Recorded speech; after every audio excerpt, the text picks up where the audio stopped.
Voilà, bonjour, bonjour, mes chers amis de Full Power TV One.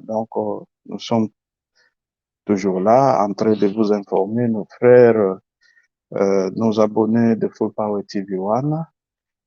Là, j'ai un petit message. Nous faisons des analyses par rapport à la situation de la MONUSCO dans notre sol, la République démocratique du Congo. C'est dans cette émission d'analyse que nous allons essayer un tout petit peu euh, partager nos idées avec vous. Donc, vous qui nous suivez de partout, restez toujours branchés sur votre chaîne d'investigation, la chaîne multidimensionnelle pour Power TV One.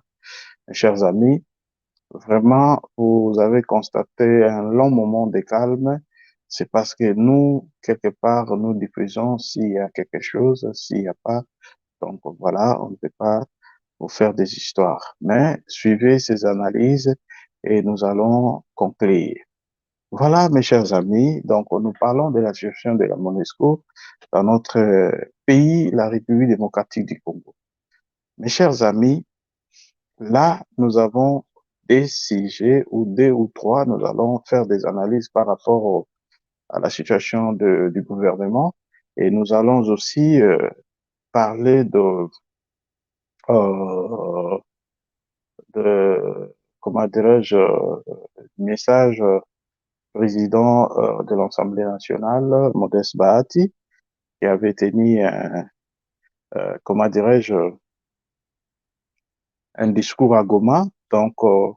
Les gens l'ont taxé de tous les mots. Certains ont dit que, ben voilà, il ne pouvait pas dire ça parce il y a des accords avec la MONUSCO et le Congo. Voilà, cette histoire, cette affaire, ça devrait, au contraire, se traiter au niveau du gouvernement. Et puis, voilà, certains ont dit, l'honorable Bati, le président de l'ensemble du Sénat, avait raison parce que trop c'est trop.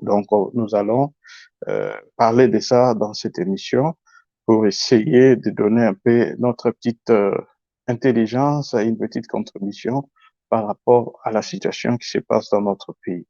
Vraiment, mes chers amis, notre émission est bilingue. Nous allons parler lingala parce que ce sont des choses sensibles que nous allons aborder. Voilà.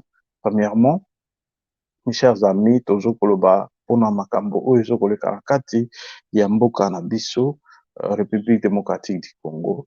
Nautaki kolanda na chaîne monene pe en place na kati ya République démocratique du Congo oyo ezalaki comment dirais-je, elekaki na chaîne Télé 50 par rapport ya kolakisa biso vraiment ba minerai mboka na biso ndenge nini ezali scandale géologique. Sincèrement, émission wana vraiment nalandaki yango avec beaucoup d'attention. Ba Congolais ebele pe bakolanda yango na Télé 50 so bokoti okolanda bapesa biso pe autorisation ya kozwa quand même quelques images, kozwa carte de façon que tomeka quand même ko conscientiser ba Congolais par rapport ya ba richesse ya mboka na biso. Mais na kati émission wana oyo totalaki oyo bayambaki euh, Koko Nyangi oyo professeur Koko Nyangi oyo détaillaki vraiment à parler en long et à large mpona koexplike bacongolais eloko nini oyo ememela biso ngambo na kati ya République démocratique du Congo. Et voilà, nakanisi soki bokoti kuna bokozwa yango, mais prochainement tokotiela bino quand même cartographie ya barichesse ainsi de suite, bokomona ndenge nini Congo ekoki kozala kimia te aussi longtemps que mboka wana ezali na baminere, eza na bamakambo ebele. Et puis ce que j'ai retenu na émission wana, ezalaki justement euh, Koko Nyange alobaki ke toza na baminere bien sûr, mais baminere wana ekoki kosepuise. Dans les temps, à la longue, si nous exploitons trop ces minéraux, ekoki kodisparaître. Ekoki kodisparaître. En tout cas, vraiment, on apesi ye ba félicitations par rapport ya idée oyo aye kobimisa par rapport ya kolakisa biso ba minéraux. Mais émission wana eza na deux angles. tokozwa yango na deux angles. Donc koko Nyangi kala oyo ye azalaki atikaki koloba makambo oyo te minene, Congo ezalaki na badifficulté, makambo ezalaki minene. Qu'est-ce qu'il a poussé ya koloba yango kaka na moment oyo? Est-ce que alobi yango parce que basoupçon ezalaki ke na kingakati pétrole ezali yango lokola ye azali moto ya PPRD nde abimi mpona kolakisa biso ke réellement minere ezali boye ezali boye ezali boye. Donc vraiment ezalaki malamu ya kolakisa bakongolais, mais idée na ye ezalaki nini? Idée na ye ezalaki ya koloba ke non, normalement na kingakati pétrole ezali te ndenge bato bazokoloba yango oyo il fallait aya kodémontrer biso kolakisa biso ke voilà ezali boye ezali boye. Soki ezali na ndenge ya malamu c'est bon, mais soki ezali na sens ya koprotéger mpona koluka flouer bato na sens que ya koyeba ke ben voilà il y a ça les minéraux se trouvent ailleurs, mais comment s'acharner na président honoraire ainsi de suite oyo ezaka banalyste tokoki kosala. Est-ce que ezali na angle wana to pe eza na angle mosusu? Ce n'est pas donc wana ezali débat te, ezali ka banalyste tokosala par rapport ya banini wana, parce que bapoliticien baza bato oyo bakanisaka ke mayele ya bango eleki makasi oyo ke bakoki komanipule mpe koloba nyonso bakoki kosala, mais wana ezaka baanalyse. Mais soki toke na mama ya likambo na biso par rapport ya komona comment likambo ya MONUSCO premièrement oyo tozo komona ke mboka na biso plus de 20 ans MONUSCO eya kaka koobserve. MONUSCO ayaki d'abord na mission ya Monique bachange yango epo MONUSCO jusque là bachangeaki baprocédure makambo ebele que MONUSCO désormais quand il y a de rebelles, les gens qui nous attaquent, MONUSCO normalement aza censé ya kointervenir, mais ata soso MONUSCO atikala kokanga pendant plus de 20 ans oyo yasali na Congo, totikala komona yango te. MONUSCO atikala kodéfendre biso ata na eloko moko te, kaka barapport ainsi de suite. Et récemment MONUSCO aye koreconnaître ke bagroupe armé oyo eza koagresse biso bazotravailler en collaboration na Rwanda et ainsi de suite. Mais la grande question qu'on doit se poser, mes chers amis, soyez intelligents. Kala nyonso oyo MONUSCO afanda na Congo atikala koyebisa biso biloko oyo te. Mais justement par rapport ya eloko oyo elekaki na este ya mboka nde ye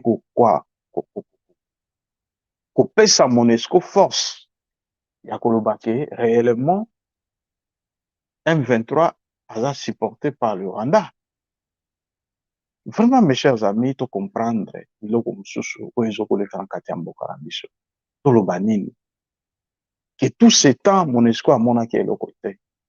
MONUSCO aye komona eloko justement ntango amoni pression ya population nde aye koloba ke normalement bagroupe rebelle wana eza soutenu par le Rwanda. Mes chers amis, est-ce que tokotika kaka MONUSCO a continuer na kati ya RDC par rapport ya ndenge à reconnaître que nous sommes attaqués par le Rwanda, le groupe rebelle sont soutenus par le Rwanda? Non, mes chers amis. Poussons un peu nos réflexions loin pour comprendre que oyo nyonso ezali ba mascarade. Eza ba mascarade dans le sens que MONUSCO amoni ke balingi babotola ye beefsteak yango yamoni ke en tout cas choix eza te nandima kaka Rwanda yo choix eza te tondima kaka ke biso nde mutu tozoko accuser yo ainsi de suite ekosala eloko te parce que biso nde mutu tozwaka ba décision na monde, biso nde ba décider ekoinfecte yo na eloko moko te. Ezaka maloba oyo tolobi mpona koluka kokalme situation, ezaka maloba oyo toprononce mpona koluka ke kimia ezala na République démocratique du Congo. Mes chers amis, bakokoba na kotrompe biso jusqu'à quand? bakokoba na kotrompe biso jusqu'à quand? Parce que nyonso ezokoleka wana soki biso bakongolais topousse baréflexion na biso mosika te ya komona ke ezala Monesco ezala Rwanda baza kaka bato moko, ezala Monesco ezala Rwanda baza kaka bato moko. En tout cas mes chers amis, Congo ekodéveloppe te.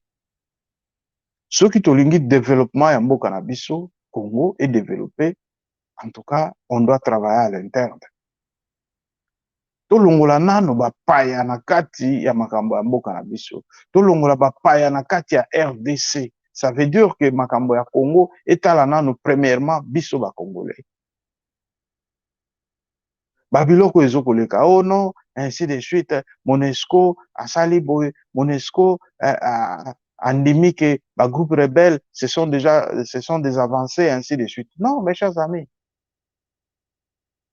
wana eza escroquerie, eza ba mascarade oyo bazokosala de façon que baluka kozongisa lisusu Monesco a opéré. Combien de fois oyo toyoka ba video ezali na série ya Monique, bozokomona ke bakangi congolais na ba agent ya Monique bazokobeta ye fimbo wana kutu soki bosengi bapreuve ezali, toza na video na kati ya Congo na sol congolais. Vous imaginez mopaya ntango oye na mboka ya bato il faut ozala quand même na bareserve, mais bato baza na bareserve te, bakoma kosala makambo nde biso nde toza bapaya na kati ya mboka na biso, badikte biso ailleurs, badikte biso na kati ya mboka na biso, mais finalement toza wana okoyoka bato boye o de doctorat tolandi koko nyange baétude tala baniveau élastique, mais tout ce temps il était dans ces gouvernements. Qu'est-ce qu'il avait fait? Qu'est-ce qu'il a fait dans ces gouvernements pour nous exhiber ces images qu'il est en train de nous exhiber aujourd'hui, parler de la situation du pays, voilà nos richesses et consorts. Qu'est-ce qu'il attendait? Pendant qu'il était au pouvoir, ezalaki moment kutu eza ya malamu ya kolakisa na ba Congolais bayeba ba valeur ya mboka na bango, bayeba makambo na bango. Coïncidence wana oyo coïncide kaka tango balobi ke na kinga kati pétrole ezali nde koko nyange ya ekobima. Mes chers amis, tout ça rappelle analyse. Likambo nyonso eza kaka ya koapplaudir te. Oui, l'idée est bien, l'initiative est bonne. Mais qu'est-ce qui se cache derrière cette initiative? Qu'est-ce qui l'a animé ya kobimisa yango kaka na moment oyo? Tout ce temps oyo bazali na kati ya pouvoir, pourquoi ebimaki te? Et kobima na minute oyo, pour quelle raison? Vraiment, mes chers amis, oyo eza kaka baanalyse oyo toujours osala mpona kolakisa ke quelque part toza d'accord te na biloko wana. Roi de Belge aye na Congo croyant que situation na biso ekosatténuer. Ba discours ainsi de suite, oh ceci cela, tozoluka quand même de renouveler comment relation na biso ya Congo na ba noko ba Belge ainsi de suite. Pendant que bapesi biso embargo, babakisi biso embargo, et pendant que bazobakisa biso embargo, M23 akomi na armée oyo eza forte, eza lokwa armée ya mboka mobimba, groupe rebelle. Banani oyo bafourni bango en armes et en munitions. Du pays, notamment le processus électoral. 20 ans après le déploiement des forces onusiennes dans mon pays, et en raison de leurs résultats largement mitigés au plan opérationnel, mon gouvernement réitère son exigence du début effectif et substantiel du retrait de cette force multilatérale. Des propos qui trouvent grâce aux yeux de la majorité présidentielle qui affirme que le renforcement annoncé et amorcé des effectifs de la MONUSCO à Béni et au Nord Kivu n'est plus nécessaire. Nous sommes à 115e armée.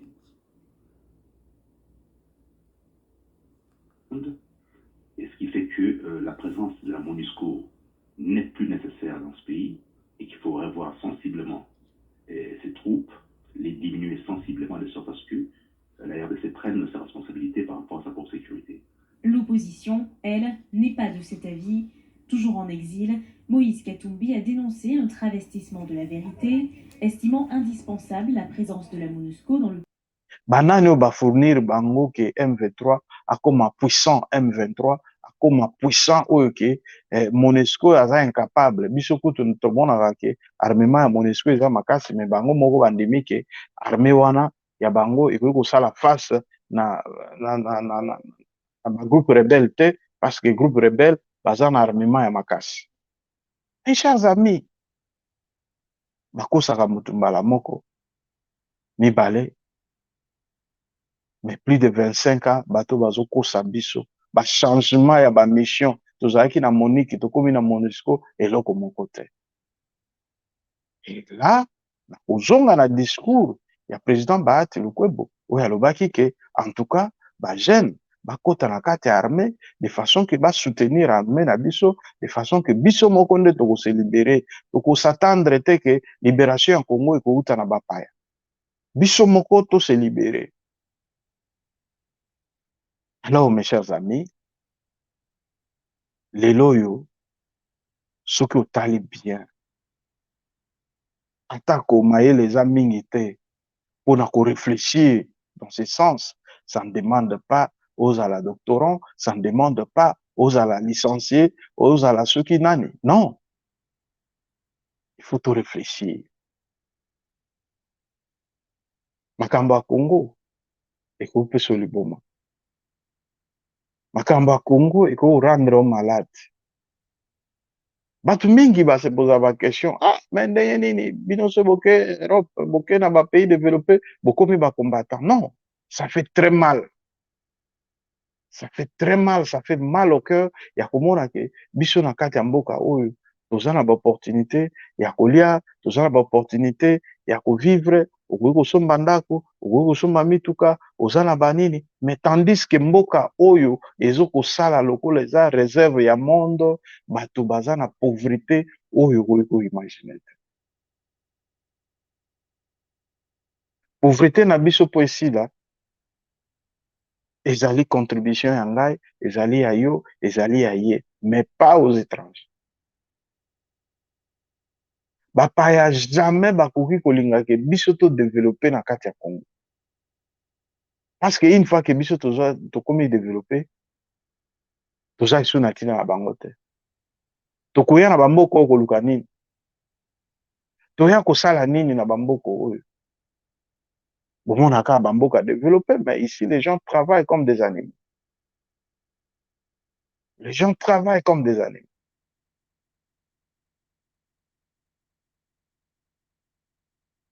Mais totia misu na mboka na biso. Nayebi ke président ya République akoki kotala pe video oyo. Mobali azalaka mobali, même si ça peut te coûter la mort, mais okozala moto oyo okozala digne oyo histoire ekotikala lokola ba Lumumba, histoire ekotikala lokola ba Etienne Tshisekedi, lokola ba Mobutu. C'est ça un homme d'État.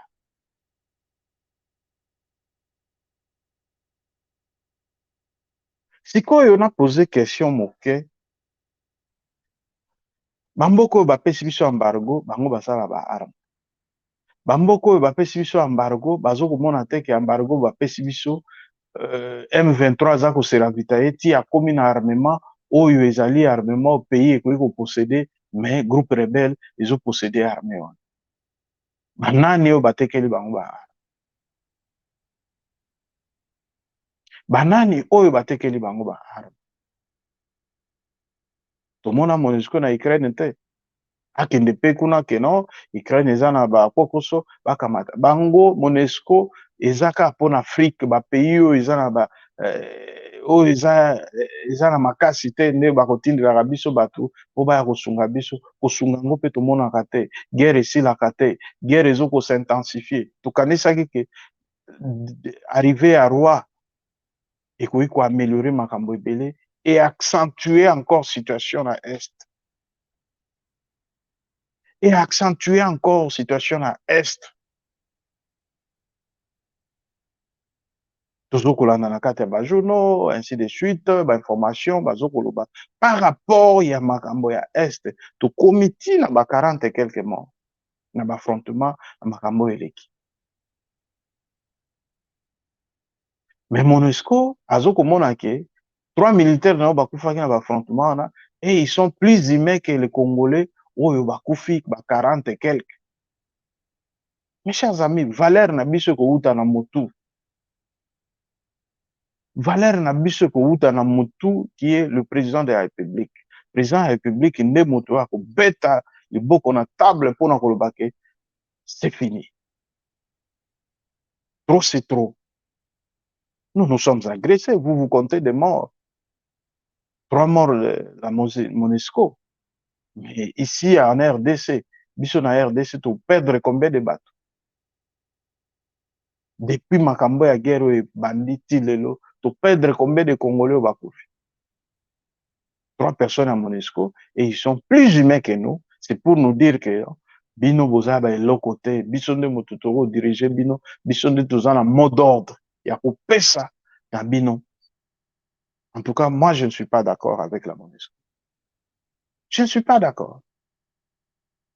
Même si certains disent, ben voilà, azawana ponako luka kotala makambo ba élection, toujours passer na ba élection kala mingi te, banini tout ça là, il faut MONUSCO ezala wana pona témoin na témoignage oya komona yango oyo et ko rendre biso crédible na communauté internationale. Quoi? Mes chers amis, est-ce que vous êtes normal? Vous êtes normal? Est-ce que MONUSCO a évité que le Rwanda qui nous agresse, a outi kondimango que le Rwanda, c'est lui qui nous agresse, na nzela ya ba M23. Aye kondima yango na retard. Pourquoi andime on a retard? Parce que moni que population a telemi, balingi ba botola bango biftec, voulais-je dire, yango moni que aye ko telema. Tout ce temps telema qui te pourquoi? Est-ce que qu'on reconnaître eloko wana de ko rendre MONUSCO actuellement crédible? Moi, je ne pense pas. Il doit partir. Malgré à lobby yango, ok, à lobby yango, biso to garder yango que MONUSCO a lobaki que c'est groupe rebelle wana est soutenu par le Rwanda. Alors MONUSCO, il ne peut pas, avec tout ce qu'il connaît de la RDC, akoki kosala te que ba lever embargo na RDC. Tout ce qu'il connaît de la RDC, est-ce que MONUSCO ne pouvait pas, comment dirais-je, plaider pour la RDC? Kolobaki, bolongola embargo oyo bopesi na RDC, bopesa bango ba armes de façon que ba défendre intégrité territoriale na bango.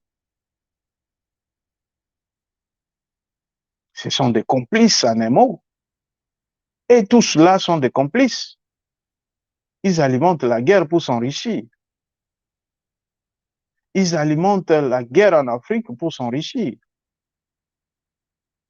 Ba matière oyo toko mona awa, ba voiture électrique, ba ceci oyo ezosalama. Ezosalama mboko na biso. Okende na ba université, ba école misusu eza na bamboka développé. Otuni makambo etali Congo, bato ba étudiant ba yebi te. Même Congo kutu bato misusu ba yebi yango te. Biso nde tosala effort, moko akoyebisa bango ke nous sommes congolais, nous avons un pays riche, ainsi de suite, en minerais, de banini, tout ça là, patati patata. Biso nde toloba. Mais bayebi te. Ça veut dire koyeba na bango te ezali justement pona kolakisa na monde ke toza na ntina na bino te, toza na ntina kovalorize bino te, po se tovalorize bino ekorendre bino têtu. Donc mais na clandestinité baza kopie biso, na clandestinité bazosala biso makambo oyo ke bokoki koimagine te. Toza na kati ya bamboka oyo, mboka mibeko, mboka ya droit, torespecta mibeko na bango te. likambo MONUSCO asali ya koafranchir barrière mpona kokota mpe koboma bacongolais estce ekosalama bamboka ekosalama jamais. Mais pourquoi ezosalama na Congo et puis bino bacongolais bozo komona yango boza koapplaudir oh non MONUSCO a reconnaître est ce que koreconnaître ya MONUSCO ekochange nini na Congo? Plus de 20 ans echange eloko te ekoya kochange eloko nini lelo mes chers amis? Eza mawa mawa. Nous prenons ce risque toza na kati ya bamboka oyo mais tozoloba yango à haute voix mpona kolakisa bino ke émergence ou développement ya Afrique bapaya bakosunga biso te. Au contraire bazokovivre nde na Afrique nde ezokofaire vivre monde. Précipitation wana ya koreconnaître que nous sommes agressés par le Rwanda hein, au travers de groupes de rebelles, c'est pour vous dire que non ezali kotia biso mafuta na monoko po base maintenir continuer à s'enrichir. Vraiment mes chers amis, vidéo yo ndeko nyonso akolanda interpeller à réfléchir. Na kati ya Congo wana na bamboka misusu africain okoki komona biloko eleka na Congo. Un Libanais azokoyebisa Congolais soki osakani na kolimwisa yo. Un Chinois azokoyebisa Congolais soki osakani na kolimwisa yo. Bazosalisa biso ba toilette na kati ya ba magasin na bango de façon que ayebi ke non Congolais soki abimi akokende ou bien akoyiba savon akoyiba eloko boye. Non, on est en train de nous torturer dans notre propre pays et les autorités sont là. Baautorité wana bakoma bakamarade ya Balibanais bakoma bakamarade ya basesi okende na armée kutu koloba te bango nde badefandaka bato wana baexpatrie wana baosa bavile na kati ya Congo komona indien ayaki lelo lobi asenrichir akomi na mbongo ebele na kati ya mboka na bino aussi longtemps que population ezali wana eza toujours kodemere na kati ya misère. Vraiment c'est malheureux. C'est malheureux mes chers amis. Ne vous étonnez pas, ce moment dans les pays développés, combattants, c'est pour dire que trop c'est trop. Et ça passe dans mon thème. Bon, mon raté que ndé biso to fanda awa tozo kolia tozo komela donc bino boza en difficulté ça kabiso sengo. Non. Ça kabiso sengo te. Na mboka na biso ceux qui to telemi to kozala plus que ndenge tozalia. Kutu ndenge tozalia ils ont des souffrances. Ils invitent. Mais bato bazo ko préférer kutuke vous-même au souffrir na mboka mupaya ke na mboka na ye parce que komona ke mutu oyo aza na mboka na ye mupaya ko beta e fimbo na kati ya mboka na ye mupaya azo ko pesa ye ba ordre mupaya aza ko maltraiter ye alors à quoi bon bato bakomi ko préférer ke akende kozwa ta torture na mboka mupaya ke azwa torture na mboka na ye moko. Toza na bakonzi te. Est-ce que toza na bakonzi na mboka oyo? Toza na bakonzi oyo bazokomona ou bien bazotala ba intérêt na bango? Toza na bakonzi oyo bazokomona ou bazokotala intérêt na bango? Eza pasi. Eza pasi. Et discours ya président ya Sénat, moi je soutiens parce que aye ko révéler ko lamwisa ba Congolais ba comprendre que mondele akoki ko développer biso te. Depuis colonisation tilelo le Congo est en train de régresser. tozwa makambo na biso moko en main toyeba ndenge nini tokoki kosala soki mopaya oye investisseur na mboka na biso topesi yo bacondition e bacondition wana il faut eza respecte soki orespecte yango te en tout cas tobengani yo mpe ndenge esalamaka bamboka mosusu oye mopaya il faut respecte bacondition tokopesa yo topesi yo bacondition na mboka soki okokoka korespecte te papa okei vraiment ezali passe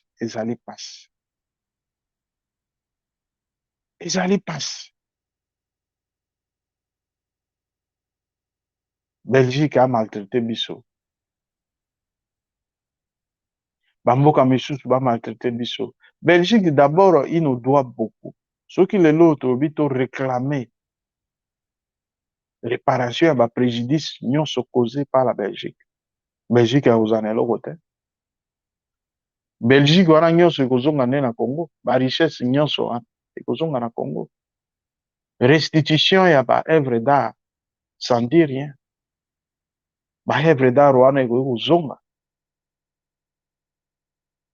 mais tant oyo bautilize yango bazweli yango bambongo na kati ya bamusée bato bazokoya batouriste bazokoya ainsi de suite ezokotisa mbongo na gouvernement belge est-ce qu'ils vont restituer cela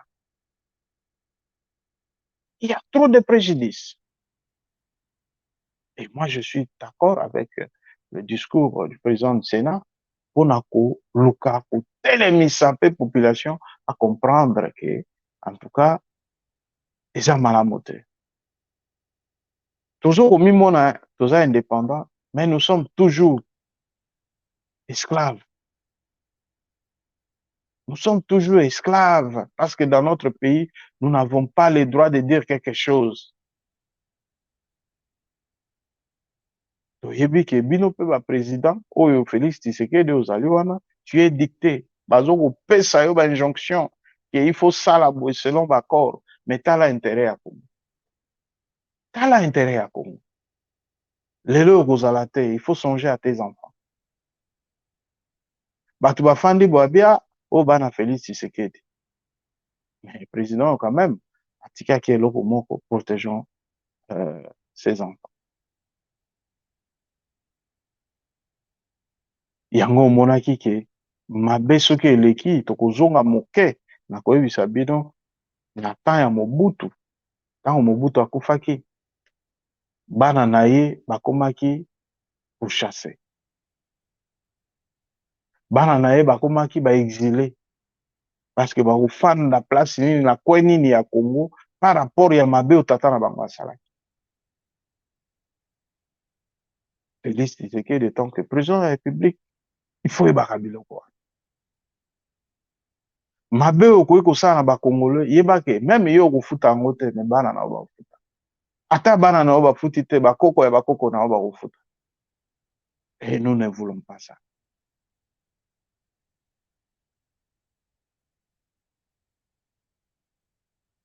lelo oyo Joseph Kabila fandi na kati ya Congo mais soki lelo oyo Joseph Kabila aza na kimia c'est parce que bato bakomi kocompare kotala époque ya moto bino botretaki ye ke aza mopaya rwandais ezalaki quand même na mwa sens par rapport ya oyo tozokovivre lelo dollar emati soki ekomi na combien wana 27 soki combien toyebi te dollar emati bato baza kosouffrir ekomi na baplace mosusu oyo ozokomona ke moto azokokamata Thomson azolia Thomson azosala Thomson mama moko aye oyo pesanga ata oyo tobengaka bamatokolo ya Thomson mbanga ya Thomson de façon que atia ata na ndunda balia depuis quand na Congo bato bakomi kolia biloko oyo tobandeki kotiela yango bambwa kolambela bambwa bato bakomi kolia kaka pourvu kaka ke ntongo etana difficulté eza kosaccentuer na kati ya mboka kaka badetournement nde oyo eza koprime ba difficulté eza na kati ya mboka kaka gouvernement nde eza se retrouver ba mikiliste bandako ezokotongama bamakambo ebele ezokosalama.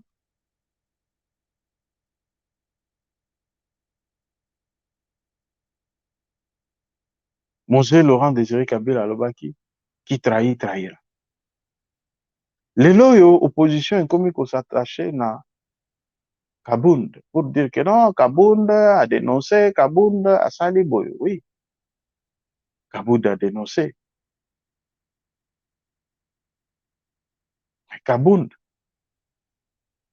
eloko nini oyo ya malonga oyo abandaki kosala koloba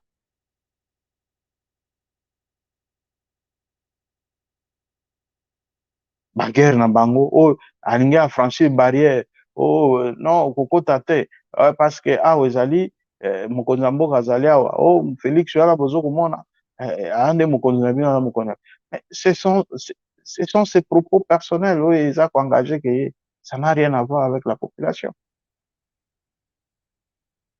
Vio Kabunda aza nango oyo biso nyonso tomonaki ndenge ayaki ndenge akomi. Est-ce que moto modèle wana aza exemple? Et puis makambo nyonso oyo ye alobi eza makambo oyo deja elobama. Biso nde eloko oyo tobandaki kosatendre na Kabunda ayebisa biso baccord secret oyo basinya pour Félix Tshisekedi akoma na tête ya mboka ezalaki baccord nini. C'est ce que nous attendons parce que nyonso oyo alobi wana ezali kaka makambo oyo elobama. Tolongwa na bafitilité, tolongwa na bafitilité, tolongwa na bafitilité. Elelo oyo ekomi makambo ya ba arrestation arbitraire, ba enlèvement makambo ebele na kati ya Congo. Ba journaliste koto oyo moto akoloba bo bakangi ye moto asali boye. Justice ya deux vitesses. Justice ya deux poids deux poids. Donc voilà, je manque même à dire. Ça me rend crazy. Deux poids deux mesures. Ça veut dire que justice ya ba faible mais ya ba puissant. Gilles Moniere ba propos ya tenir ezalaki ba propos que moto akoki kobima. Eric Ndala bazo kufa kuna na prison.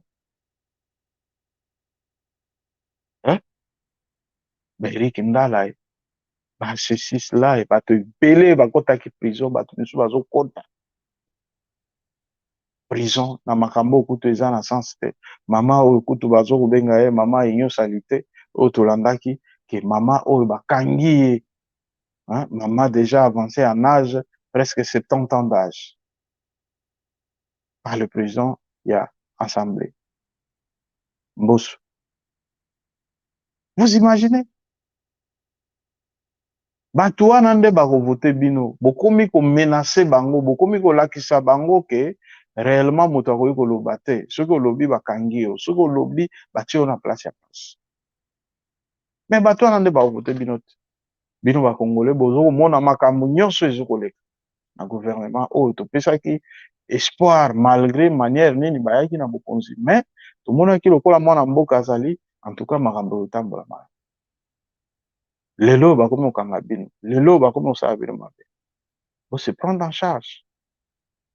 Situation oyo elekaki na este ezali nde manière oyo ekoki kokontinuaka ntango bomoni ke mabe ezali mpona baautorité ya mboka bazokosala makambo oyo elongobani te, nde makambo oyo ekoki kosalamaka yango wana oyo komona ke mokonzi ya mboka akimi mboka atiki population aluki moto ya malonga atie na place wana. Bato batangi ebele na Congo mais bakomi lokola basakara de kunta ya bato moko boye. Bakomi lokola nayebi te. C'est malheureux. Maman oyo a 70 ans, presque, union salité, au bas surnommé union salité. Parce que, tant qu'on va dire union sacrée, mais il faut aller réellement sacré. Na kati ya union sacrée, ozo komona, ba insuffisance ebele, na kati ya union sacrée, ozo komona, hein, hein, régime ya 2 poids 2 mesures. Donc, ça veut dire que ce que vous avez dans gouvernement, comme on a cachot, au côté de l'autre côté, au côté de critiquer l'autre côté, mais aussi longtemps que nous voyons des choses. Ça, c'est malheureux. C'est malheureux. La population que vous êtes en train de sanctionner aujourd'hui, il faut s'attendre que demain, c'est cette même population qui va vous sanctionner.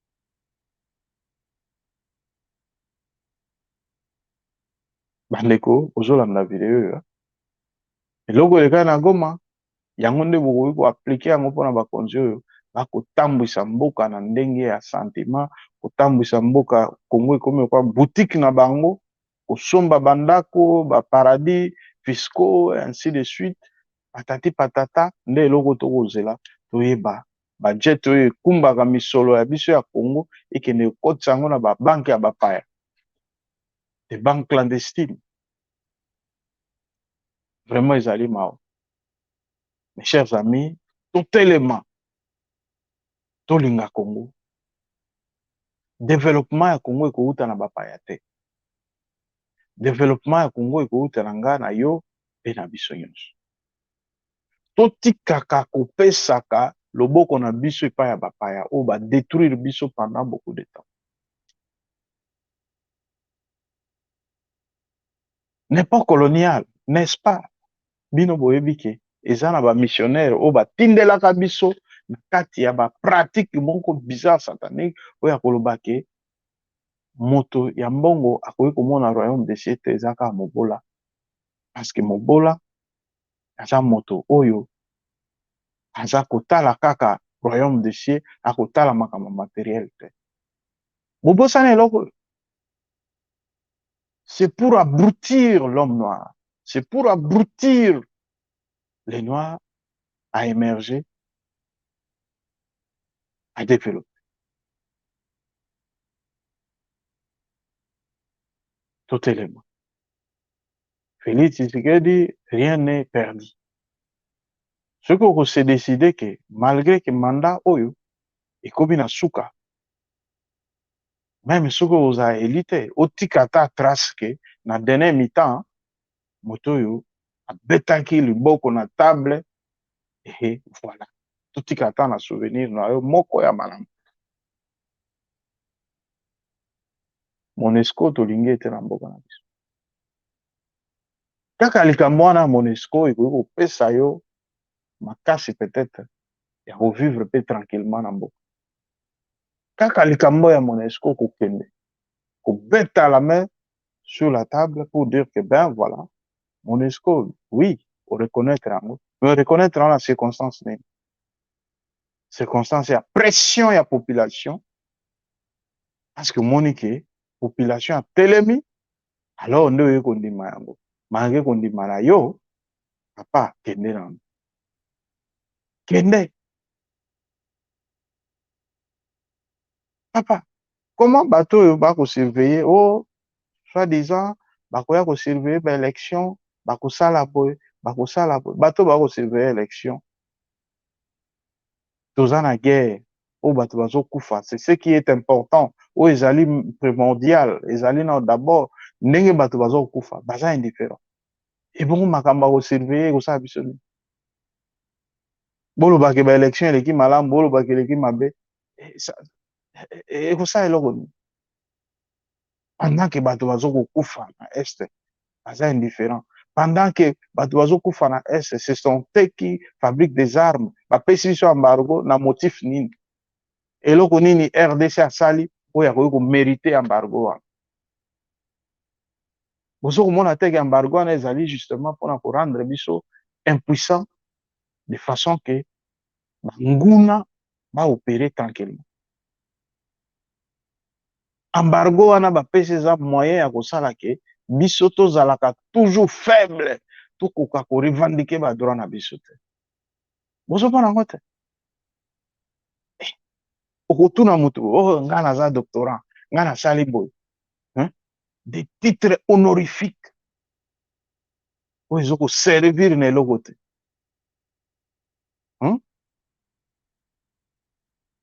Ça c'est malheureux. Vous pouvez réfléchir même pas un seul instant par rapport à ça.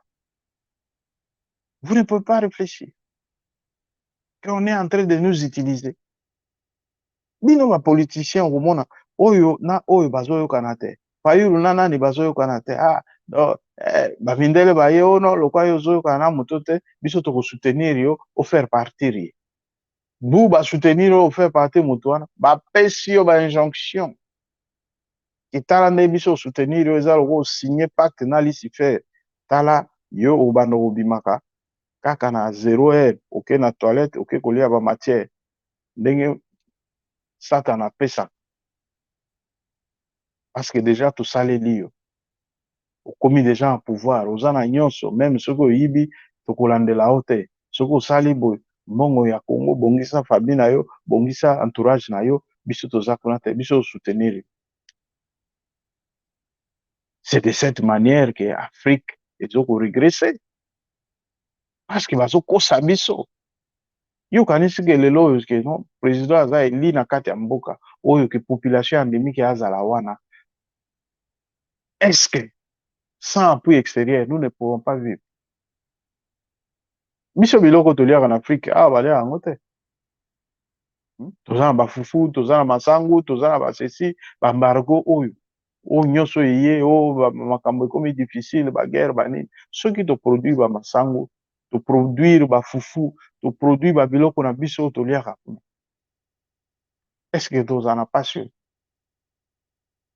Balingi baanexe biso na kati ya pasi oyo ke eza ya bango biso tokota nango? Non, on doit travailler agriculture tokona bilanga tosala biloko ya minene na mboka na biso. Na ntango ya Moze tozongi mwa nsima Moze Laurent Désiré Kabila tozwaki mpe bambargo me tovivaki ndeni service national bamilitaire bazokokona biloko bato bakolia ezokoravitailler partout RDC vie ekomaki ndenge mosusu soda salaire $100 basi kutu bakomaki koboya meme bacivil parce que bamwa civil oza na eloko nini soda aza na salaire oyo eza bien déterminé azozwa chaque mois $100 eza na valeur 1 franc $1. Chers amis, toluka totelemela banti-valeur toluka tosauve mboka na biso. Alandi Koko Nyangi ndenge apresentaki biso barichesse oyo eza na mboka na biso eza vraiment scandale. Eza réellement scandale géologique nde baloba. C'est pour vous dire que baminere ndenge Koko Nyangi alobaki ke esepuizaka esilaka na baexploitation illicite oyo ezokosalama bazo koexploiter koextraire baminere na biso onini tosala butu moi ainsi de suite pendant que biso tozoloba na Bunagana kuna ainsi de suite bazo koextraire pendant tout ce temps oyo ba récupérer localité wana baza koextraire minere pendant que biso toza impuissant. Richesse ya mboka ezokokende na bapaya, richesse ya mboka ezokokende. Reconnaissance à Monique ezosala biso ni chaud ni froid parce que ayeko reconnaître yango na moment oyo population a telemi nde amoni ke nazo koperdre beefsteak alors nasala effort nasimilier pour que non nazonga toujours na motema tolobi non, nous ne voulons pas la présence de la Monique. Tolingi yango te, tolingi yango te, tolingi te. Plus de 20 ans, solution eza te. Ceux qui vont accorder bango lisusu, eza nde ba détruire biso. Pour cette fois-ci, bazomona ke Congolais aza éveillé, en tout cas tokoluka ndenge nini tokoki kosala. Po bazokomona ke ba relation eza kosalama na ba minute oyo soki ke RDC a changé partenaire biso tobebi parce que ye nde moto aza kofaire vivre monde yango wana ozokomona epesi bango vertige soki toperdre RDC mpo richesse eza na RDC na monde eza te richesse eza na RDC na monde eza te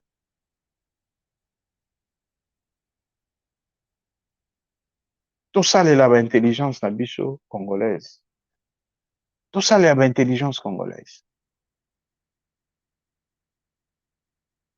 bana batanga na bacondition ya bien baclasse bauniversité ya solo ya malamu toforme population parce que Congo ya lobi eza na maboko ya population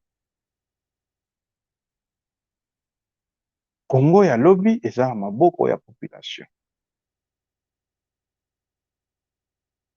et eloko asuka nalingi koloba eza ke awa na kati ya émission na biso eza émission tribunal mais natie Full Power TV1 eza kombo ya chaîne tolobaka ke mitifi ya kala okoki kozwela yango makofi ya sika président de la république il faut pas voir aujourd'hui tala avenir ya bana na yo okotika bana okotika mwasi parce que généralement biso mibale tokufaka liboso ya basi okotika mwasi olingaki ndenge nini pendant que soki okomi ennemi ya bakongolais okotika bana na yo ndenge nini soki okomi ennemi ya bakongolais makofi donc mitifi ya kala okozwa yango makofi ya sika donc rien n'est perdu okoki kose rattraper ya koloba ke non na MONUSCO parce que oyo déjà bozwi na Congo ekoki cette fois-ci biso moko bana mboka toluka ndenge nini tokotombola mboka na biso baélection na biso makambo na biso série ya Kabila le père le fils mbongo ezalaki organisé na baélection ezalaki mbongo euta na bapaya aboyaki même kozwa un franc ya bapaya baorganize baélection oyo Félix Tshisekedi le président est à la tête du pays mindele bamonaka mpe ke quelque part tokomi mpe indépendant na makambo mosusu eza te ke fonds monétaire nini tosala baaide ezokouta extérieurement baaide extérieure ainsi de suite ezokoya na mboka na biso ezokorendre biso faible parce que moto oyo asengaka à tout moment aza moto oyo aza redevable na moto oyo azokotendre sa main totika lolombo oyo kosengasenga eza kokitisa Congo toyeba nini oyo ezali priorité ezali nini na Congo social ya population alia bien population akende classe ya malamu parmi les priorités de priorité yango wana ekomi nde bato baza na mbongo il faut pas s'enrichir encore davantage mais où est la place du peuple où est la place de la population mais sikoyo kaka population wana nde okendeke koexcite bango na baélection o non vote ngai boye nakosala boye bokabeli bango bamungu wana baloso non population mpe il faut telema te cette fois-ci il faut kosanctionne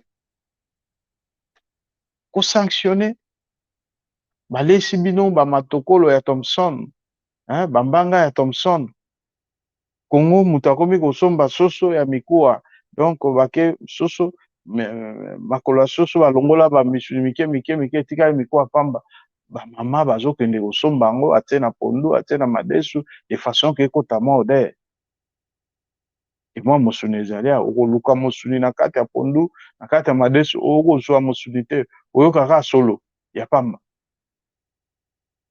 vous imaginez c'est malheureux En même temps, ma maman bazo kolia bien te, ma famille bazo kolia bien te, oyo kaka, oyo a détourné ba million. Oyo a détourné ba million. Oyo a détourné ba million. Tango balobelaka ba million wana, toyokaka. Mais tango bazongisaka, toyokaka te.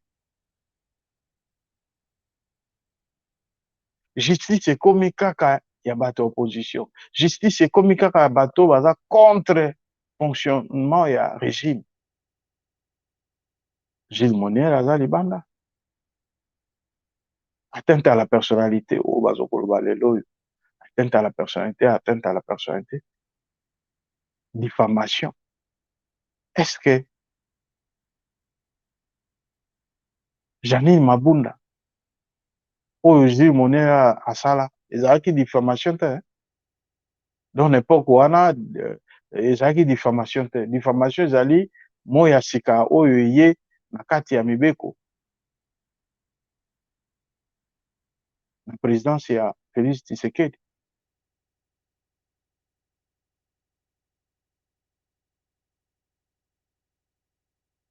Tokokabola ba arme, ainsi de suite. Ezalaki infraction te. Donc wana nyonso ekomi donc ceux qui opposition à lobby nde ekomi infraction, mais majorité bato baza na pouvoir ceux qui ba lobby eza infraction te. C'est malheureux mes chers amis. Mitifi ya kala bokoki kozwela yango makofi ya sika. Yango bomoni photo ya Mobutu na tie wana pour servir bino d'exemple. Mobutu azalaki très puissant. Makambo kutu Mobutu asala bino bokosala yango te. Mais bana na ye bakendeki exil. Mwana kwa Kongolo soki azalaki envie ya kufaka te akokaki jamais kotia makolo na Kongo mpona babavire oyo asala. Et président yo mpe olingi okota na liste mpo moto oyo abatami aleki na mayele. Pesa Congolais sourire, pesa Congolais espoir atako kozala te parce que na mandat oyo tokomona ke ezali totalement négatif. Otika biso ata na mwa une idée ya komona ke tozalaki na président malgré ke nyonso etambolaki te, mais quelque part abetaki loboko na mesa mpona makambo ya Monesco oyo abomi bapopulation na biso pendant beaucoup de temps, alobaki niet malgré bo reconnaître malgré nini, mais départ na bino déjà ezali consommé, donc il faut bokende botika biso to évolue ekoede. Lelo oza na pouvoir kokanga ekomi lokola eloko mosusu. Lelo oza na pouvoir kokanga ekomi nayebi te. Alors soki ozali te ekozala ndenge nini mpo balobaka ke mokili tour à tour bato oyo okangi omonisi pasi. Toza na video moko ya yo oyo bandaki koloba ke na kati ya mutuka, toza na video wana tobanda kotiaka yango plusieurs fois mpona korapele oke lobi ntango ozalaki na pouvoir te ndenge obandaki kolela. Elelo oyo okoti na pouvoir okomi kolelisa baninga, sikoyo soki baninga balelisi oyo lobi ekozala ndenge bongisaka oke yo mpe olela lobi te. Pouvoir eya na makambo ebele, bokoki koprepare tricherie, bokoki koprepare nyonso bokoprepare, mais baréalité ya baélection eza na bandenge ebele. Population mpe akose décide abi niet malgré tricherie na bino balingi yo te na pouvoir osuka wapi okende exil famille na mobima oke exil parti politique mobimeke exil. Toluka tobongisa Congo, tobongisa Congo, tobongisa Perturber la liberté des gens, c'est quoi ça? Non, non, on ne discute pas aujourd'hui, on parlera une autre fois. Demandez à vos hommes de dégager l'entrée, s'il vous plaît. Demandez à vos hommes de dégager l'entrée, s'il vous plaît. On va y aller. On en parlera une autre fois. Mais sachez une chose. Le combat que nous menons, c'est aussi le vôtre. Vous devez le savoir. Quand vous tirez sur nous, vous faites du mal, vous voyez pas que mais fils maison Diende pena moto azalaki chapeau ya kati ya IDPS. Totala yango bakor à Genève makambo nyonso eleka. Comment Kabund azala important pour na IDPS. De l'oyo soki oza na kati ya pouvoir grâce à Kabund. Parce que base etelemaki toyokaki ba déclaration tomona ba déclaration elekaki ke soki ke yo ozo ko représenter IDPS mais soki osali erreur wana ya kosantete bako radio na IDPS eko fonctionner sans yo. Il faut renoncer na baccord. Tout le monde congolais nyonso ayebi nayebi ke ba congolais babosana mingi mais toyebi histoire. Alors cher président, sala effort que population na yo etikala ta na souvenir na yo moko. Parce que nayebi ke ba élection ils en passent pour les cas. Ils en passent parce que vraiment ils en passent. Comment on a été le quoi passe commis pour accentuer intimidation na ba média ko kanga batu ko sala boye ceci cela et pour résoudre le côté. Au contraire, ils ont intensifié mitif. Ils ont intensifié situation. Même ceux qui ont s'échapper dans l'eau, les botanama vont s'échapper dans l'eau. Même ceux qui ont s'échapper dans l'eau, moi si n'a s'échapper dans l'eau, bah na va s'échapper. Mabe obiso ba parent to salaka. Bato bazalaka, futaka yango ezali bana na biso, bakoko na biso, ainsi de suite. Alors si vous aimez votre famille, en tout cas cherchez à instaurer la paix avec tout le monde. Vraiment, on a un message on a pesi par rapport ya makamunini o ezokoleka na kati ya mboka na biso motu te mopaya te akoya kotombola Congo ezali entre nous biso na biso nde tokoyeba kotombola mboka. Ennemi ya congolais ezali ka congolais ye moko. Mes chers amis, toluka pe to changer manière na biso ya vivre de façon que nzambe apesa biso makasi parce que esika o eza na ba trahison esika o eza na makambo ya mbinga ezali malamu te. Donc mes chers amis, o eza ba conseil pratique oyo ke ba doctorat ba koko yebisa bino te oyo a licencié ba nani tout ça là oyo tokoka ba titre kuna naza na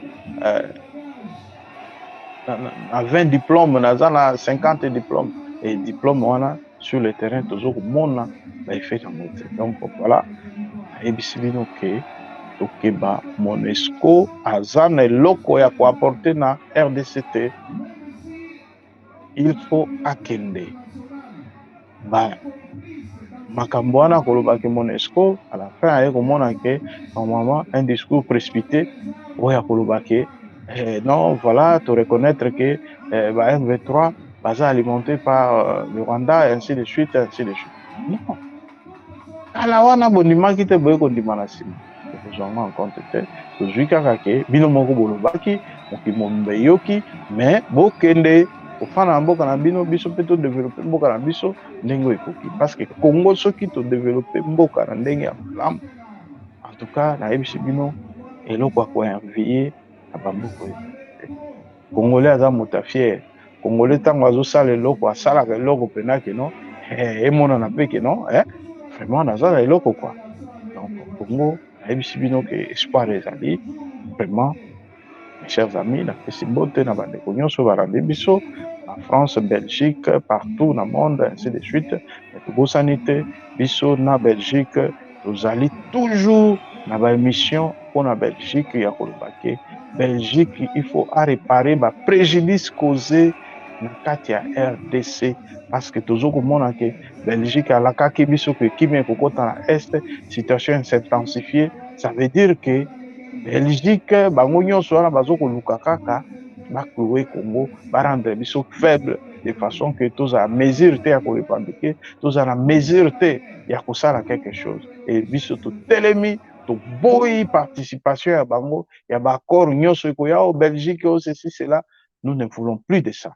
Ceux qui sont investisseurs aux en Congo, il faut respecter Mibeko et Bakonzamboka Bakopesa.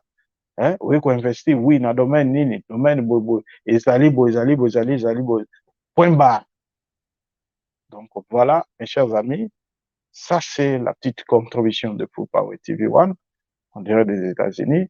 En tout cas, tout année prochainement, voilà, où ils ont makamna biso, faut le kisangoka na monoko, tout le bila, bandeko na biso ya mboka, va sentir que vraiment, na bamboko yo motoko comme combattant, sans que akana, à la prochaine occasion. Bye bye. Bye.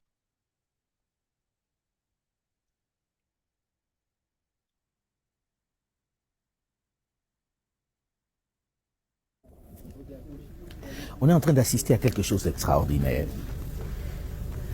quelque chose de surréaliste. Quand on dit qu'on est indépendant, on doit quelquefois s'interroger si c'est vrai. Nous sommes à Kamituga. On est venu pour voir la mine. La mine est à moins de 30 km d'ici.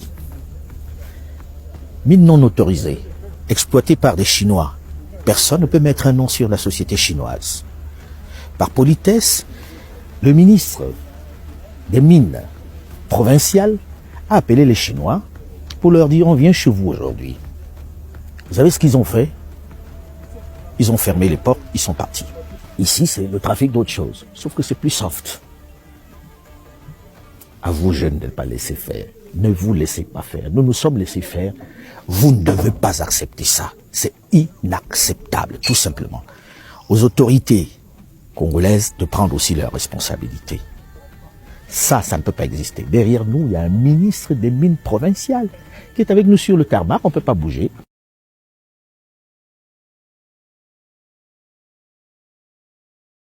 Perturber la liberté des gens, c'est quoi ça? Non, on ne discute pas aujourd'hui, on parlera une autre fois. Demandez à vos hommes de dégager l'entrée, s'il vous plaît. Demandez à vos hommes de dégager l'entrée, s'il vous plaît. On va y aller. On en parlera une autre fois. Mais sachez une chose, le combat que nous menons, c'est aussi le vôtre. Vous devez le savoir. Quand vous tirez sur nous, vous nous faites du mal, vous n'avez pas la panne à la financière thaïlandaise, là, tu fais partie de ces jeunes gens. Il faut pas ça, on vient pour la parler ça. On l'a vu sur le but. C'est. On est bien,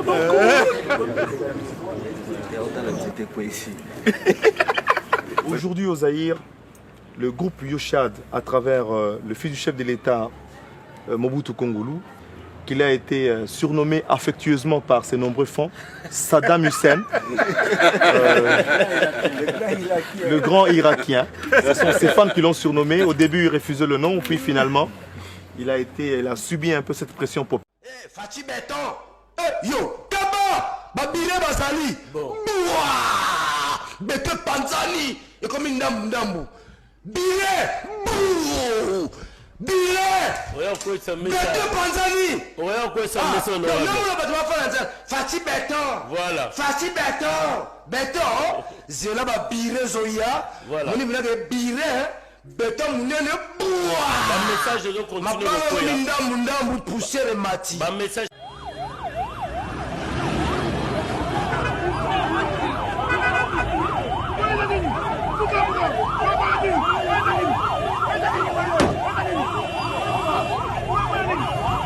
Perturber la liberté des gens, c'est quoi ça? Non, on ne discute pas aujourd'hui, on parlera une autre fois. Demandez à vos hommes de dégager l'entrée, s'il vous plaît. Demandez à vos hommes de dégager l'entrée, s'il vous plaît. On va y aller. On en parlera une autre fois. Mais sachez une chose, le combat que nous menons, c'est aussi le vôtre. Vous devez le savoir. Quand vous tirez sur nous, vous nous faites du mal,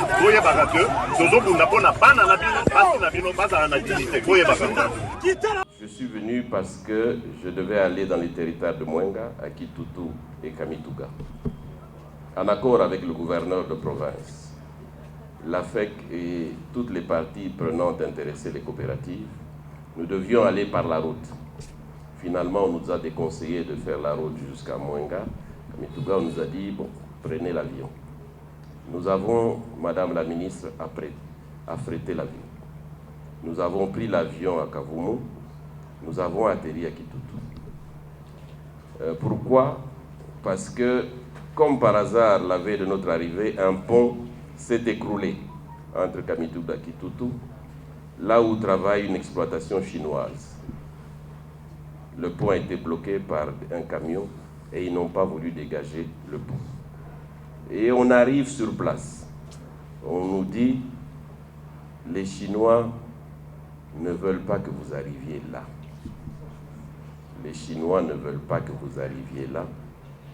Avec l'autorisation de qui vous allez arriver voir l'exploitation des Chinois qui n'est pas artisanale, qui est au minimum semi-industriel, si pas industriel. Nous avons dû donc demander aux pilotes de survoler les sites. Nous avons filmé. Et je passe en passant ici en disant que nous sommes accompagnés d'une équipe de journalistes de France 24 et des RFI avec un journaliste que vous connaissez tous, Alain Foucault, qui avant notre départ, le mercredi, a été reçu par son Excellence le Président de la République pour lui dire ce qu'il venait faire ici. Montrer pourquoi les Congolais ne bénéficient pas de leur richesse minière. Ils sont protégés. Par qui et comment, Madame la Ministre, vous avez, vous, Ministre national, l'obligation de rentrer avec la réponse. Nous sommes allés hier soir voir le gouverneur de la province et nous lui avons dit notre étonnement, pour ne pas dire notre honte de ce qui est arrivé hier, que des sujets chinois peuvent empêcher des Congolais, accompagnés du ministre provincial des Mines, d'accéder aux sites miniers. Ça doit cesser. Ça doit absolument cesser. Ce pays nous appartient et on apprend qu'ils n'ont aucun titre, aucune autorisation d'exploiter. Comment est-ce possible? Avec la délégation qui m'accompagne, c'est pour sensibiliser d'abord les jeunes à s'enrôler dans l'armée pour défendre la patrie, défendre le pays, défendre l'intégrité du territoire et ramener la paix durable. Nous tous, nous rendons d'abord grâce à Dieu qui nous a donné le souffle jusqu'à ce moment. Deuxièmement, nous nous rangeons tous comme un seul homme derrière le chef de l'État, son Excellence Félix Antoine Tshisekedi Tshilombo, commandant suprême des forces armées et de la police nationale congolaise. Nous disons que nous allons vaincre l'ennemi, nous allons le vaincre. Nous allons gagner cette guerre. Nous devons gagner cette guerre injuste. C'est pourquoi nous nous posons la question de savoir la MONUSCO, qui jadis s'appelait MONUC, comment avec 20 000 hommes pendant 22 ans, ils n'ont pas pu ramener la paix dans notre pays. Vous demandez qu'ils partent. Vous demandez qu'ils partent. Ceux qui demandent qu'ils partent, levez les mains.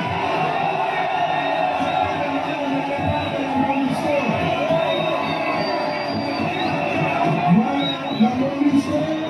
On va prier les bagages.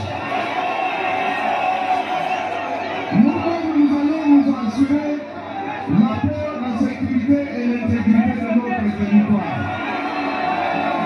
La détermination, c'est plus que les armes. Même si la communauté internationale est complice dans ce qui nous arrive et nous empêche même de commander les armes pour nous défendre.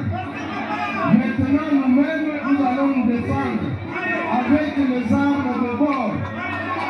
Nous prenons toutes sortes d'armes pour nous défendre. N'est-ce pas?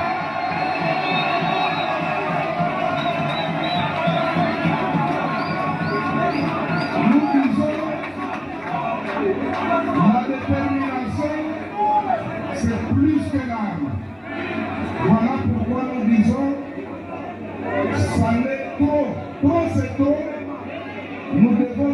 assumer nous-mêmes.